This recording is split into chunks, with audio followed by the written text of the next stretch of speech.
The closure of a lab that experimented on animals at UMass-Amherst.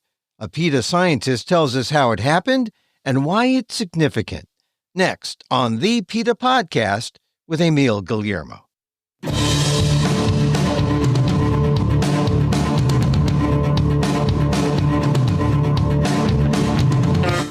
Welcome to the PETA podcast. I'm Emil Guillermo, your host for this inside look at animal rights. Brought to you by PETA, the largest animal rights organization in the world. On this episode, at UMass-Amherst, a lab that tested on a kind of monkey, marmosets, to study human menopause. Only marmosets don't get menopause and are bad proxies for humans. It took 4 years, but PETA, after 2 lawsuits and pressure from PETA members, got the lab to shut down. The lab of researcher Agnes Lecreuse was forced to shut down. The cruelty to the marmosets, the bad science, the wasteful spending was over. Dr. Katherine Roe, a neuroscientist and chief scientist for PETA's laboratory investigations cases, tells us how it happened and how it brings us closer to ending the paradigm of bad science based on animal experimentation. My conversation with Dr. Roe on why the shutdown of this one lab is so significant on the PETA podcast with Emil Guillermo. We got absolutely fantastic news that the marmoset lab at the University of Massachusetts Amherst has closed its doors. They will not be experimenting on marmoset monkeys anymore. And this, of course, follows 4 years of PETA campaigning against this laboratory because of what was going on behind closed doors in terms of what the marmosets were experiencing, but also the science or lack thereof. These were extremely invasive experiments. Marmosets were enduring multiple surgeries, having hot packs applied to their bodies, having water restrictions so they would cooperate, all for purposeless experiments. You know, the goal was supposedly to understand human menopause, and marmosets don't even experience menopause. It was just the most ridiculous. The scientific foundation of this was non-existent. And what we learned was happening to the marmosets was just appalling. So we have been working for 4 years and we did it. Yeah, well, tell me about that, because 4 years of actual protesting, but to find out about this took some time. Was it an undercover investigation? How did you find out about it? And then what did you have to do to get the whole thing going? Yeah, so this was not an undercover investigation. What actually happened in this case was there was another monkey experimenter at the University of Massachusetts Amherst campus. Her name was Melinda Novak, and she had studies going on all over the country where she was basically trying to see how bad keeping monkeys in a cage was for them. The short answer and the long answer is it's bad. It's not good for them. Yeah. And she had videotapes of those experiments, and PETA submitted a public records request for those videos.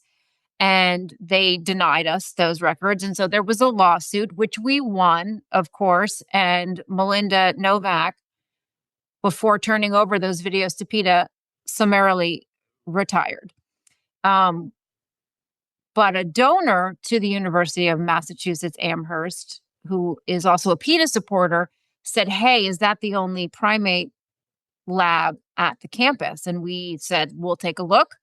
And we did, and there was one more, and it was the Agnes Lecreuse Marmoset Laboratory. We read all of her published work. We submitted FOIA requests for protocols to the university. We submitted FOIA requests to NIH for grants. We asked for videos. We asked for everything that is, subject to public records to find out all of the nitty-gritty, the veterinary records, everything. And of course, what we learned in reviewing what we found was that, one, this was horrible. What was going on inside that lab was absolutely horrible.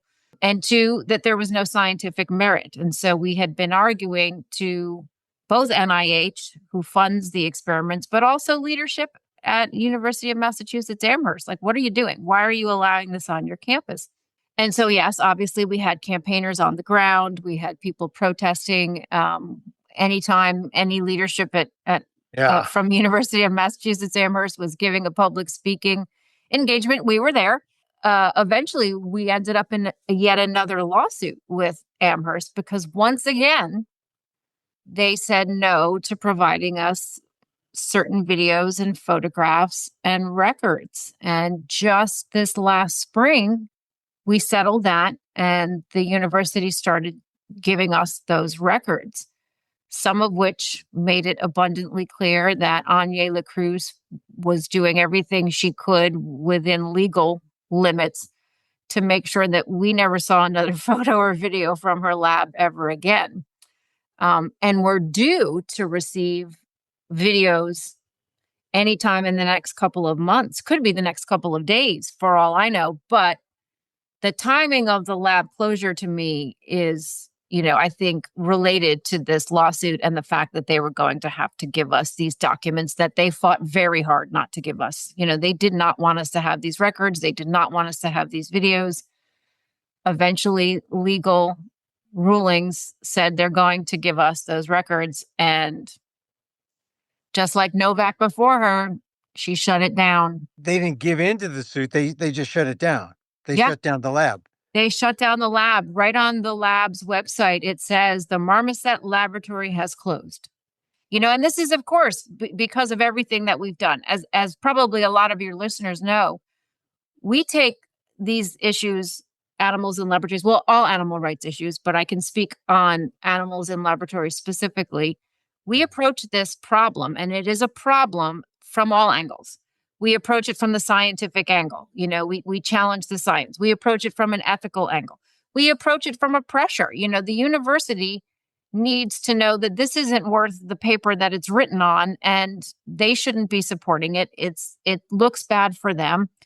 It ultimately is going to cost them money, which I think in this case it did, and it wasn't going to ever benefit humans. So why are you allowing it? And these poor tiny little marmosets are just suffering day in and day out in this lab. It was absolutely horrible. I'm so glad that it stopped. I can't tell you. I'm so glad that no more marmosets are going to be hurt or killed in this lab. So they shut down the lab just when they are about to reveal these tapes, or were forced to reveal the tapes, and now you don't get the tapes, right? Oh, I think we are getting those videos. I have not been informed that settlement has been altered by the fact that she shut down the lab. They are supposed to be providing us these videotapes, and I assume that they still will, regardless of what she is or isn't doing anymore. It's interesting to go over from the very beginning of how the protest began to now 4 years. It's a long time. And it also shows that, PETA is more than just people out there with signs protesting, that it's an intricate process. It's a long legal process. Tell me, at any point, did you think this day would come? Do you think, oh, here we go, another court battle. She's not giving up. We're going to keep going. Honestly, the scientist in me always thinks that good science will win out. So to be honest, I thought that they should have shut it down 4 years ago when we first brought our scientific concerns about the lack of value of these experiments. Of course, I should know better by now that good science and animal experimentation never go together. So the fact that these animal experiments weren't good science wasn't going to motivate the university to shut it down. We have approached this particular laboratory on a multitude of angles, including showing up and voicing our concerns in public, but writing to everybody in a decision-making position at the university. We basically halted a sub-project that this experimenter had down at the University of Wisconsin-Madison, which was like a little side project where she was going to sleep deprive a bunch of marmosets for several nights a week for several months. I mean, this was awful. And they shuttled that whole project down to a university in Wisconsin, and we put pressure on them, and they shut it down after one night. It was supposed to go on for months. So I think, again, just our being there every step of the way, our staying on top of what they're doing, where they're doing it, who they're doing it with, and continuing to say it's unacceptable. to anybody who would listen, and it works. It does work. You have to be patient, but I think being tenacious and being right will get you Yep. the win. Yeah, it helps. I mean, persistence certainly paid off here, Mhm. but like, how bad were these experiments? Because Oh, God. you said that the University of Wisconsin shut down the side experiment in a day, or Mhm. very very soon after it was shuttled to them. But why? What were the experiments in Amherst, and why did they continue if they were as bad as the sides experiment? Why did they continue? Yeah. Well, the first part is they were bad. So let's break it down. These are tiny little monkeys, marmoset monkeys, who we already know from decades of research do not do well in a laboratory environment. Like, they are prone to something called marmoset wasting disease, where they have extreme weight loss, all sorts of digestive problems, and sometimes death. So before the experiments start, having marmosets in a lab is a bad idea. Then the experimenters at UMass-Amherst wanted to, quote unquote, and study menopause. And as we mentioned, these animals don't naturally go through a menopause period. So they had to induce menopause.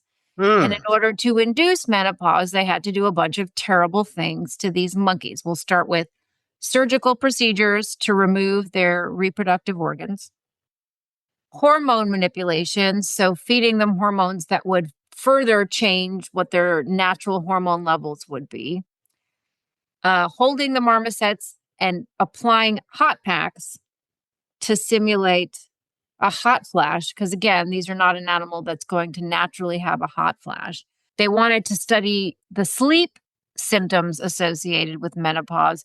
So, in order to see what their sleep looked like, they needed to measure their electrical activity in their brain overnight. How do you do that? You screw electrodes onto their skulls, right? And they're interested in how this all affects the marmoset's behavior.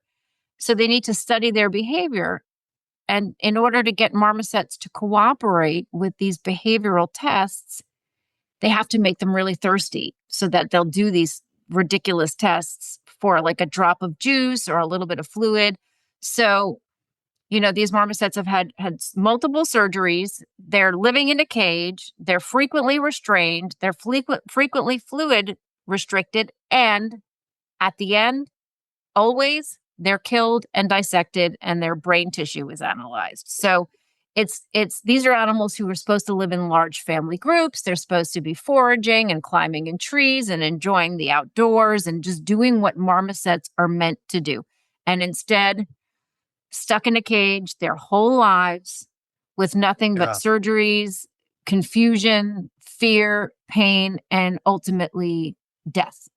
Kathy, I'm not a scientist, but I would suspect that if you wanted to do a study on menopause, Mhm. you'd want to start with subjects that got menopause, or that would that would cut down a lot of the cruelty. She could go straight to menopausal, whatever, This is menopausal species. this is the ridiculousness that is behind the overwhelming majority of animal experiments, right? If you're interested in how a human condition develops, if you're interested in how a human condition can be treated, you need to study the human condition, period. Somehow, well, we know how, but decades ago, the idea that, oh, well, we can use animals as a proxy for humans was believed, but we now know from all of the years of using animals as a proxy that they're not a good proxy for human disease. They're not a good proxy for human behavior. They're not a good proxy for anything human specific. But for a very long time now, people have gotten away with it. Just basically said, well, it's good enough. In the case of these specific experiments, so these experiments, literally everything that this experimenter wanted to test and understand can be and is studied in human women, right? Because again, she's interested in how hormone levels and menopause stage affect cognition and sleep. You can do that. For the humans. You can do that. If you're interested in brain tissue from people at different stages of menopause, there are postmortem brain tissue samples available to study.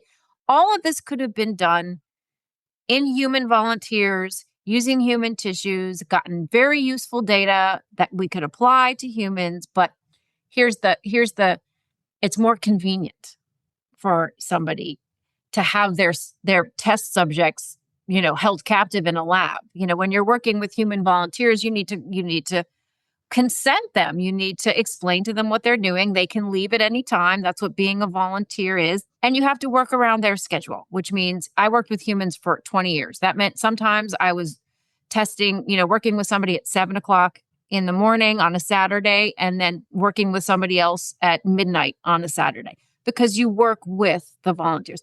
If you just have all your test subjects in a cage down the hall from your lab, you can do whatever you want. So it's convenient. It's not ethical, but it's convenient. It's not meaningful, but it's convenient. And that's a big part of how a lot of this just gets approved in the first place, let alone continued.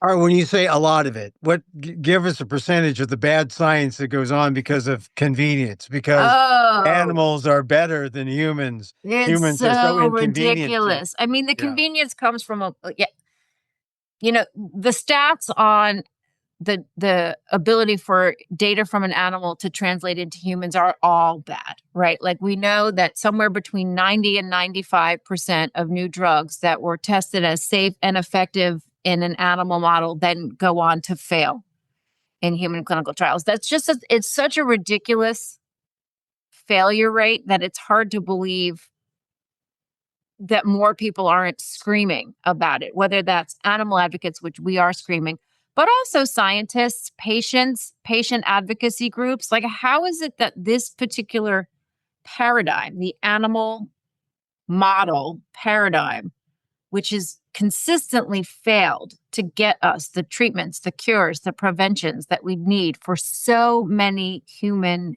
ailments, the failure rate is so high, and yet it's only recently and very recently that anybody has said, hey, we need to stop using what doesn't work. We need to stop using what doesn't work.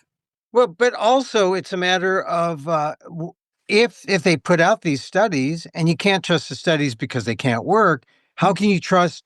The bigger question is, how can you trust science that's bad science? It's bad science. It's bad science. Again, I think that the convenience factor coupled with inertia, right? So again, we all know this because everybody has their career, they have their experience, they have their training.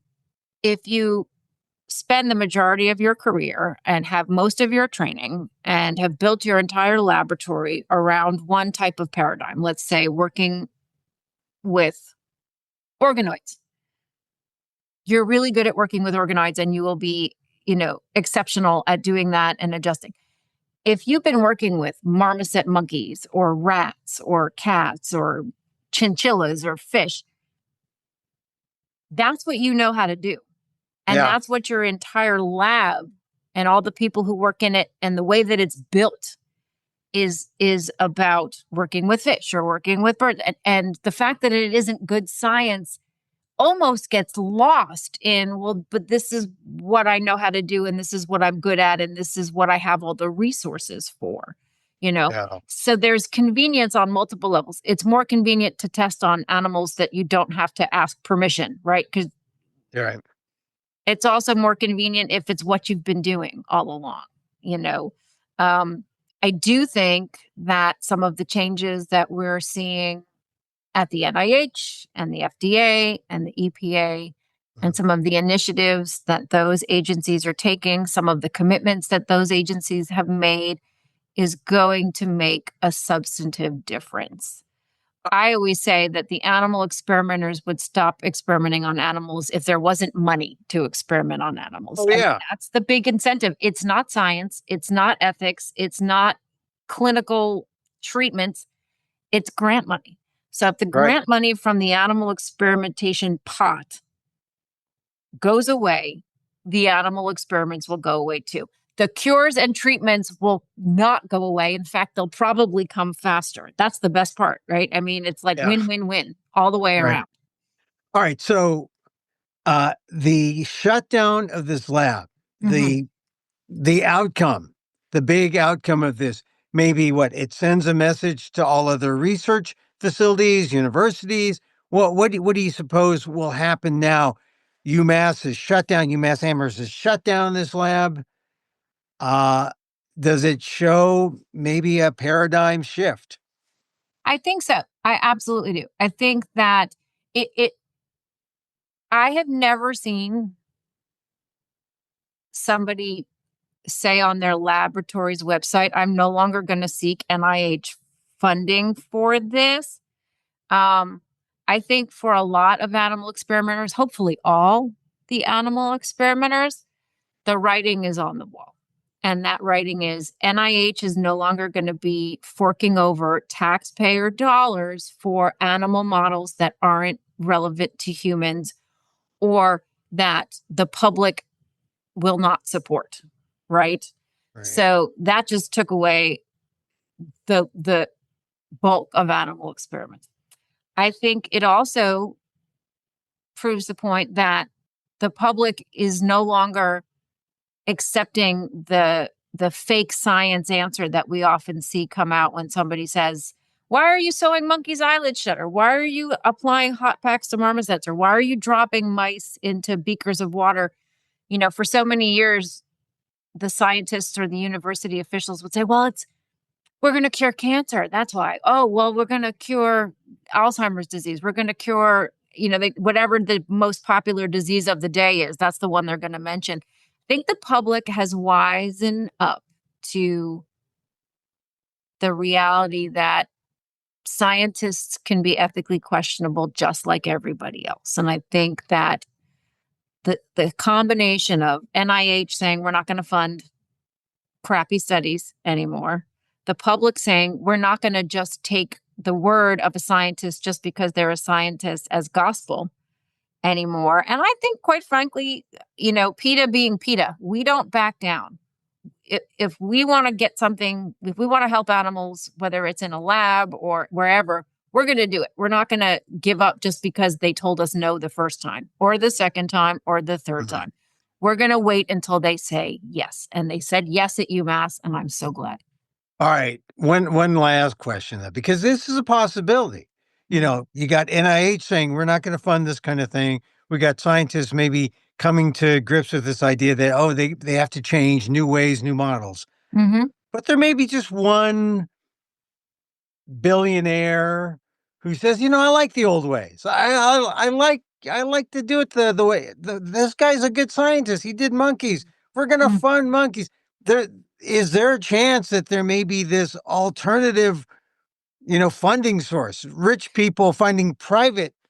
I mean, they'll lose money, maybe, right? Because they'll definitely lose money if they decide to back the animal experimentation train. And that's what I think will prevent it. Obviously, it's always a concern that if the funding for animal experimentation stops from, the left, that it'll come from the right or we're, of course, PETA, we're going to work to make sure that doesn't happen. But the one thing that I think, one of many things that I think has helped perpetuate the animal experimentation industry, despite the ethical conundrum, despite the scientific limitations, is that a lot of it was being funded by taxpayer money, right? Like taxpayer money. I think most people don't realize, what they're paying for.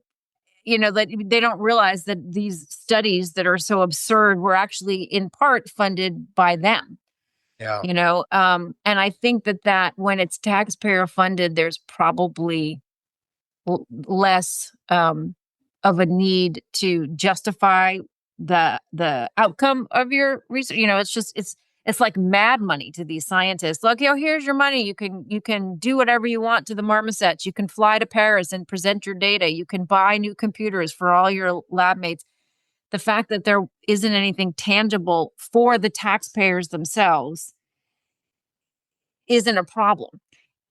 I think that a private funder who decides to invest whatever amount, $1 million, $500,000, $5 billion into a laboratory is going to want to see results, and is going to want to see results that have a meaningful benefit for humans, not just, oh, you did some dumb experiment with marmoset. You know what I mean? I think that there's going to be more accountability for the researchers in general if they're privately funded than if they were taxpayer funded. Let's hope, but private equity, knows no bounds. No bounds. Look at what it's done to journalism, private equity. So that's anyway, true.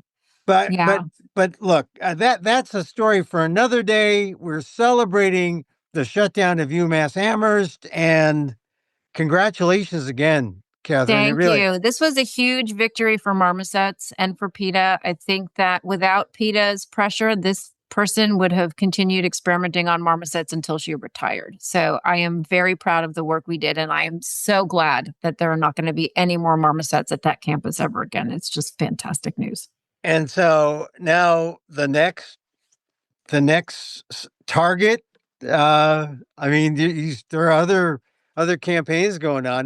There are other campaigns. We're going to keep pushing those too. If people are looking to do something right now, absolutely go to PETA.org/NPRC, and that will take you to a website where you can help us shut down the 7 national primate research centers where experiments on marmosets and rhesus macaques and long-tailed macaques are happening right now. We need to shut those down too, and we're going to do it. We're going to do it.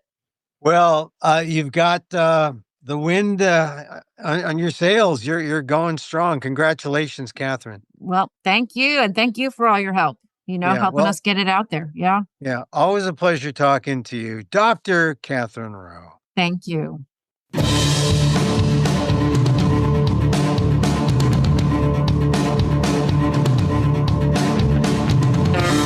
PETA's Dr. Katherine Roe, neuroscientist and chief scientist for PETA's Laboratory Investigative Cases.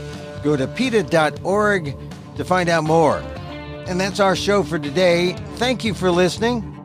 Don't forget to send a link of the show to your friends. Tell them you like the PETA podcast. You can contact us at PETA.org. You can find me on X, Twitter at Emil Amok. See me at AMOK.com, or find this podcast on YouTube at Emil Amok 1.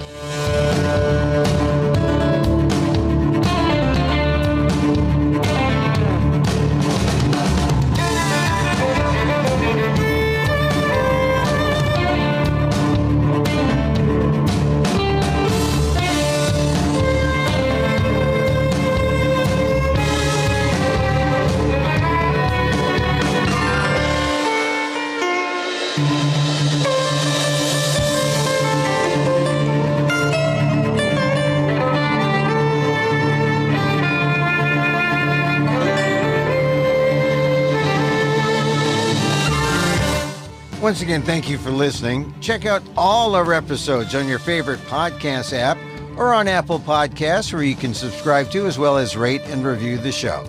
It helps get the word out about the issues you care about. Our music is provided by Carbonworks. Check them out on YouTube. And join us again next time for more insight into animal rights and the fight for a cruelty-free world on the PETA Podcast. I'm Emil Guillermo.